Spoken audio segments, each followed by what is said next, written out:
सिंध जा ढाकी मुंहिंजा ढोल सही सूर्य सिंध जा ढाकी मुंहिंजा ढोल अफज़ल चवे तिनखे छा रुलिया कंदा रोल पधरा थींदा पोल जॾहिं हथ पवंदा हथनि में मुहाफ़िज़ थी बीहंदा वो अबाणनि कखनि जा मुहाफ़िज़ थी बीहंदा वो अबाणनि कखनि जा इथे जान वरिया वाहरू वतन जा मुहाफ़िज़ थी बीहंदा वो अबाणनि कखनि जा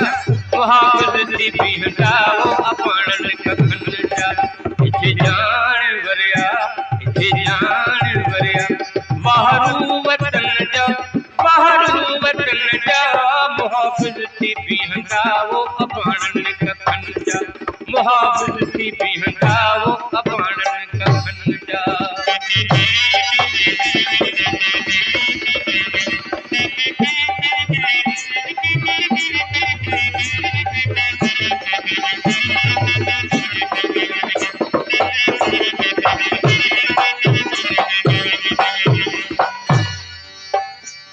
फाड़े वात वधंदा जे ईंदा फाड़े वात वधंदा जे ईंदा करे फेरो चओ फेर तनखे मारींदा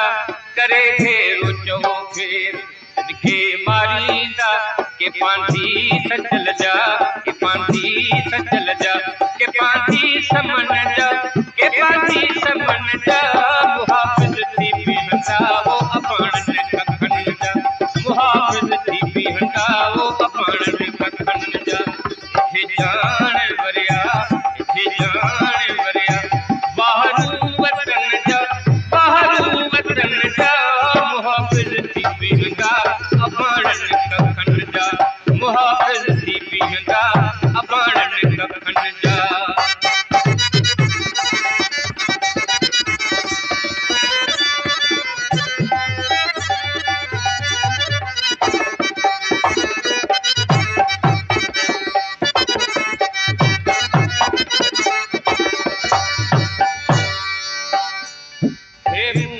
दुल्हे जो दे पारा हे मुंही होजू दुल्हे जो दे पारा वणन मुंहिंजे दिल खे सूर्य मर्द सारा वणन मुंहिंजे दिल खे सूर्य मर्द सारा कॾहिं कोन हटंदा पका ठही सुपन जा मुहाफ़िज़ थी बीहंदा वो अबाणनि कखनि जा मुहाफ़िज़ थी बीहंदा वो अबाणनि कखनि जा इथे जान वरिया वाहरू वतन जा मुहाफ़िज़ थी बीहंदा अबाणनि कखनि जा मुहाफ़िज़ थी बीहंदा वो अबाणनि कखनि जा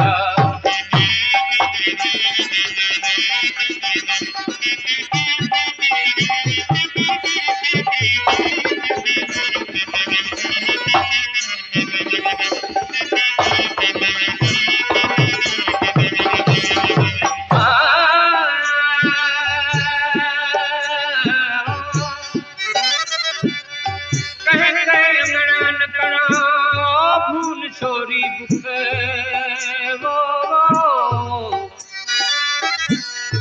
कहड़ा बूंद था तन डोथी अड़न जो दुख सिंध न संभरे सुख उभरी सिज लही विया भला माण्हू सिंध जा भली दिन जी बोली भला माण्हू सिंध जा भली दिन जी बोली कंदो लाल साईं सदा दिन जी सोली कंदो लाल साईं सदा दिन जी सोली कंदा कोन सोदा सिंध जे पटन जा मुहाफ़िज़ थी बीहंदा वो अबाणनि कखनि जा मुहाफ़िज़ थी बीहंदा वो अबाणनि कखनि जा इथे जान वरिया वाहरू वतन मुहाफ़िज़ थी बीहंदा वो अबाणनि कखन जा मुहाफ़िज़ थी बीहंदा वो अबाणनि कखन जा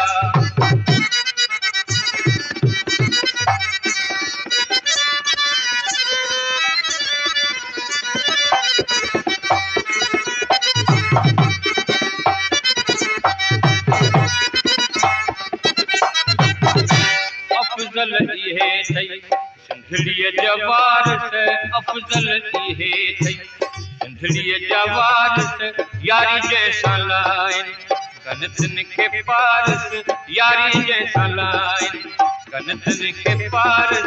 लाहे वर छॾींदा लाहे वर छॾींदा गॾिजी ढिंगन जा मुहाफ़िज़ थी बीहंदा वो अबाणनि कखन जा मुहाफ़िज़ थी बीहंदा वो अबाणनि कखन जा इथे जान वरिया वाहरू वतन जा